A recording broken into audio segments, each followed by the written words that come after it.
Gaffer, first off, 2 months since you've joined the club. A lot of off the field work, of course, with the season being over. But how have you found things since coming here to Victoria Park? No, it's been very good. It's the key time of the year. It's the most important time of the year. So having that balance between being on site and meeting players and being off site and meeting players is always very important.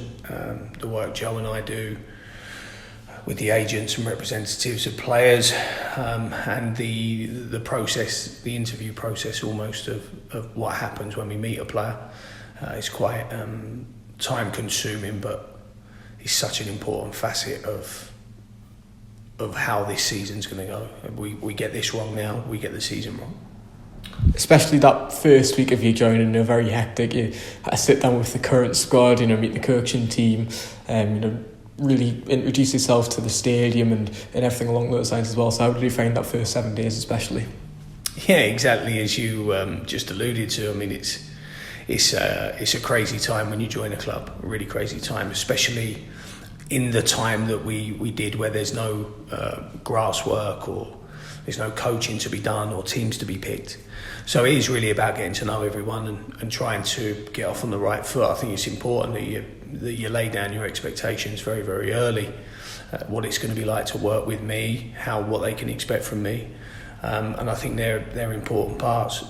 The key thing coming in was always to speak to the players as quickly as possible, so they had clarity on their future. Always really difficult. I think I said at the time I thought it would maybe easier this time, not knowing that those players. But I actually found it, as hard as ever. They are people, and you want to make sure you give them the best opportunity in their own careers, but you have to make some tough decisions along the way. You inherited several key players as well, especially in defensive areas and attacking areas as well. Your Manny D's, your Joe Grays, and on the other side of the pitch, Waterfall and Parks as well. So how nice is it to sort of have that base to work off? For important parts of the squad, absolutely. But we're only making that summary or conclusion based on what we've seen. What we're going to see will be determined by countless factors. How they're going to respond to my way of playing, how their fitness levels are when they return, how fit they can get during pre-season, whether they stay injury free. So when it comes to things like that, I'm pretty open-minded to what I know I've seen from last season, but also what may become apparent in the coming season. And I think the worst thing you can do with that is be close-minded and just expect a similar outcome from a different process. So I think it's really important that everyone keeps an open mind on that one, and I certainly will in terms of pre-season, because my teams are picked on meritocracy, not on reputation. So I think it's going to be a key time. Having Waterfall and Parks, probably out the four of them, when I look at the current market for that position is limited in its quantity and quality. So having them both already sat in our changing room has a definite benefit. And there's been other areas. I think Joe and I have found central midfield, a limited market, which is why we were so delighted to have secured Hunter and Sherrin. You seem to have a structured recruitment plan with the likes of Joe and Ronnie working with you as well. Northeast-based players, that seems to be the method behind everything. I think it's a really, really important aspect if we can do it. And even when I met the board, we discussed, the possibility of maybe some difficulty in bringing players to the northeast.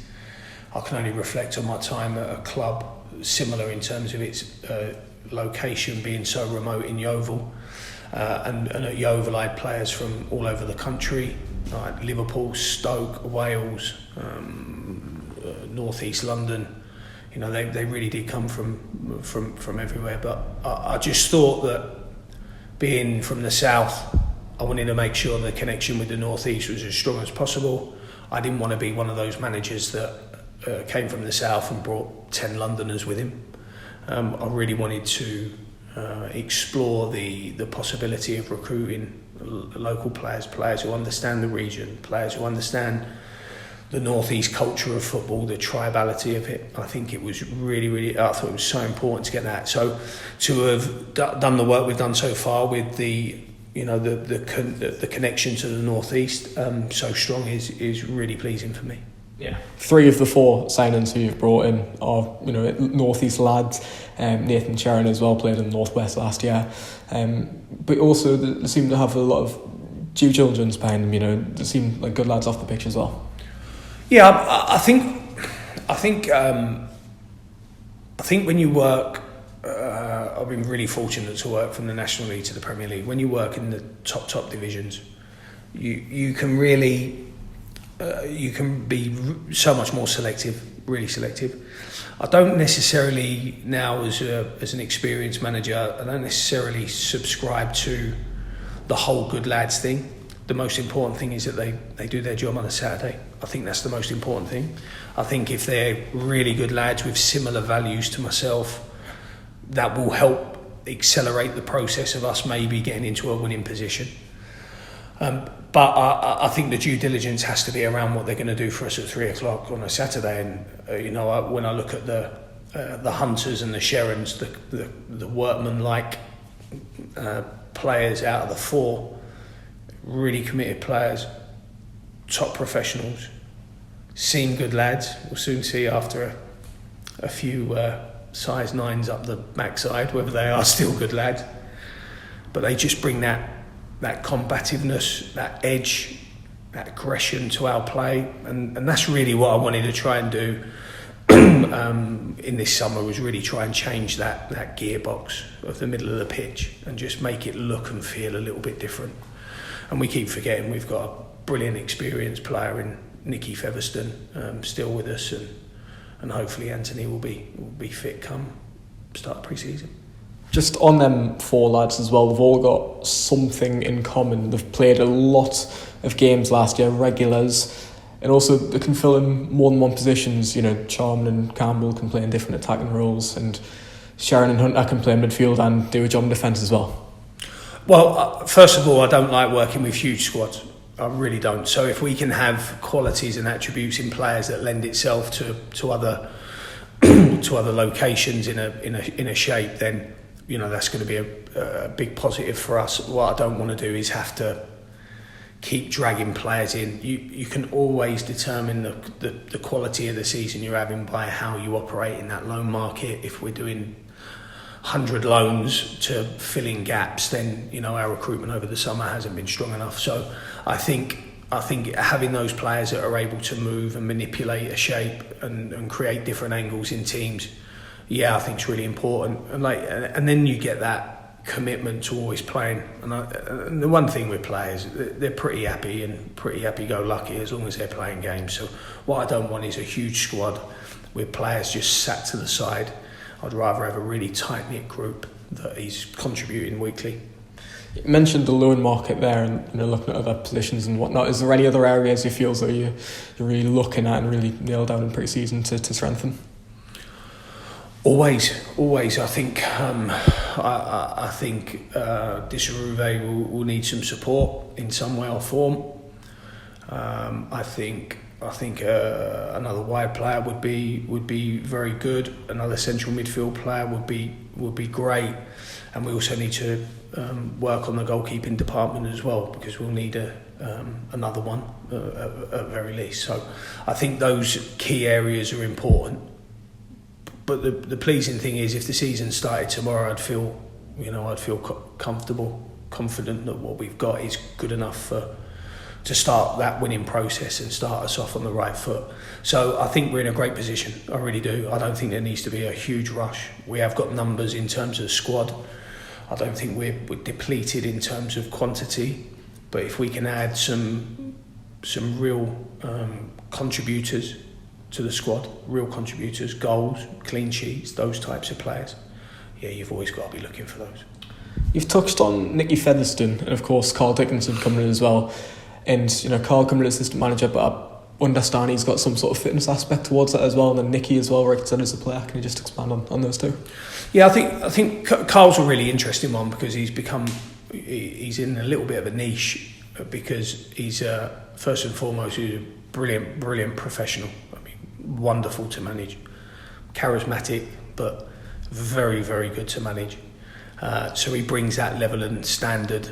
You don't play from the Premier League down to if you're unprofessional. So he brings a standard from his playing career. And when he finished playing, he did go off in a bit of a tangent with his coaching and also with personal training and strength and conditioning.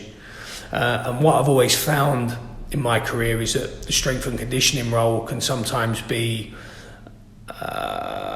lent to someone a little bit younger, maybe who's just qualified, through academic institutions. And what you can then sometimes lack if you're going from Darren Sarll on the coaching pitch, who is that type of character, and then you're flipping and you're going completely the other way into the gym, which is a massively important facility to us. You can lose that mentality, that edge, that drive and desire to push and to keep being determined to improve yourself. So what I wanted to do with Carl, apart from being incredibly trustworthy and a really good coach, is I wanted him to be that character in the gym, another Darren Sarll in the gym, so that whatever the message is, that winning mentality, that desire and determination to keep pushing, going further, improving, is always echoed in whatever room we're in. I think with Nicky, the most important thing with Nicky in the upcoming weeks is to get him fit, and to make sure he's as fit as the other players, because we don't know how pre-season will finish. We don't know how it will conclude in terms of players and availability. And he's still a very, very good player. Let's make no bones about it. I mean, looking at the physical data from last year, Nicky was in the top 3 highest performing physically, which he doesn't get enough credit for. That's obvious. So the first thing we want to do is we want him to be a player, and then slowly but surely during pre-season we'll wind some of that back, bring him into my coaching world, and slowly start dripping him into delivering and using his experience, doing some mentoring with some of the younger players. I think will be hugely beneficial to not only him but those younger players, and using his connection with Hartlepool. He's here because when I close my eyes and think of Hartlepool, I see Nicky Featherstone. So I think that the connection with the club, the connection with the town and the area, I think is absolutely vital for me. Just to continue on players, provided an injury update last week, Dan Dodds and Anthony Mancini, and positive news about them too. Yeah, great. I think it's it's really important that we start with a clean slate this pre-season, because it's going to be a tough pre-season for the players. I've seen Dodds quite often at the training ground, and he has worked incredibly hard. If he works as hard at his game as he's done on his rehabilitation, he's going to be a very, very good player. Anthony will come back from France fit and ready to start the pre-season, and he's got to then commit, like everyone else, to a really, really tough pre-season. I've said to him, this is probably going to be the toughest pre-season of your career. So you're going to have to be ready. If you're not ready, you won't be able to meet the physical demands of my team. Kieran Wallace has an MRI, I believe, Wednesday, which will ascertain how far along his development and progress is with his injury. Yeah, and you talk about pre-season being tough there. Just how tough will it be, especially the first week or two? You've alluded previously, the first 2 weeks will make or break it. Yeah, I think pre-seasons go through almost trends and fashions, really. My belief in pre-season is to, first of all, get a base strength. I think there's a theory that we run. It doesn't really help. Come the games, that doesn't really help. It's not football fitness. So I think the most important thing at the moment is getting them resilient and robust. You look at our injury issues last year. I think trying to create some sort of foundation where they're able to sustain high intensity, they're able to go above and beyond physically, I think is really important. So first couple of weeks will all be about strengthening, that strengthening and conditioning part. The gym will be, we've got fantastic facilities at Maiden Castle, especially in the gym rooms. We have to utilise what our attributes are at this club, and that is our strongest physical development in terms of the gym. And then it's about getting them playing and moving as a footballer again. And football fitness is pretty simple. If they train properly, if they train to the standards that we want to try and set them, they'll get fitter naturally anyway. They'll get fitter playing football. And then we need to really push the boundaries in the games. But you can only push the boundaries of players that are determined to push the boundaries. You know, it's a really important part of recruitment, that the players have that determination and desire when they're tired or they're under pressure. Because you can be under pressure at Hartlepool, you really can. So they've got to be able to play with fatigue, and they've got to be able to play with pressure, and they've got to be able to come through the other side. There's no point us being flaky. There's no point us being unfit or unconditioned. You know, we've got to be a really super fit, organised team that can handle those moments of duress and tiredness and still be able to play through. Yeah, just on the games, a few National League North sides who were up thereabouts last year. Do you feel there's a good challenge for you in pre-season, and do you have a plan laid out for how you're going to tackle the games as time goes on? No, in terms of a plan, not really, because that changes based on availability and things like that. So I think with pre-season, when you're going into a new club, this is not the second pre-season, this is my first pre-season here. I think it's about trying to embed the principles of play. I think if the players embed the principles of play, they'll get fit anyway. So that being a huge part of the pre-season games. And the other thing is, you've got to start practicing how to win, isn't it? You can't not start the games programme, the league campaign, not knowing what winning looks like for this team with the current players that we have. So you've got to start winning pretty quick, because if you don't, you can really find yourself treading water at the start of the season. So I think it's hugely important. I'm certainly not a coach that undermines the pre-season games. To me, they're games, and if you're a winner, you don't pick and choose when you want to win. You want to win. It doesn't matter what the badge is on someone's chest or how many games they've played or not played. If you're a winner, you want to win everything you do. So starting that mentality of what winning looks like, for me, is absolutely vital. Yeah. And just on that FC Hartlepool game as well, the first one, important to note, that's the Hartlepool United 11. Can you just expand more on your plans for that one? Just as you've really alluded to, I think everyone will know now what an 11 is. It will be a mix, I think, of young, maybe returning from fitness, injury, and maybe some trialists that we'll look at in the first week. If the trialists show a good enough level of physical capacity, then we'll put them in. If they don't, then we won't. I think it'll be important to see some young players that day. I'm really interested to see some of the under 18s, and it's a real first chance for those players, trialists or our own academy players, to put their best foot forward to want to be part of a first team squad. So I'm looking forward to seeing it. I'm looking forward to visiting Hartlepool FC, hopefully meeting some of the supporters and really sort of putting on a good show. Yeah, just on the trialists as well, you know, how important is it that you've got that bonus there? You're not relying on them, but they're there, and if they do well enough, I guess you say they've got a chance to impress you. Yeah, the one thing we don't have to do here with the quantity that we've already got at our disposal, we don't have to bring people in just to fill games, which is a really common theme in pre-season. We're bringing players in. Joe will recommend players, Ronnie and I will recommend players, and we'll try and bring players in that we think have got an opportunity to help us win come league campaign. So I think that's the most important thing. I don't work dishonestly. If they're there and they're playing, there's an intent to see whether they can help us be successful over the course of the season. If we don't foresee that, then they won't be there.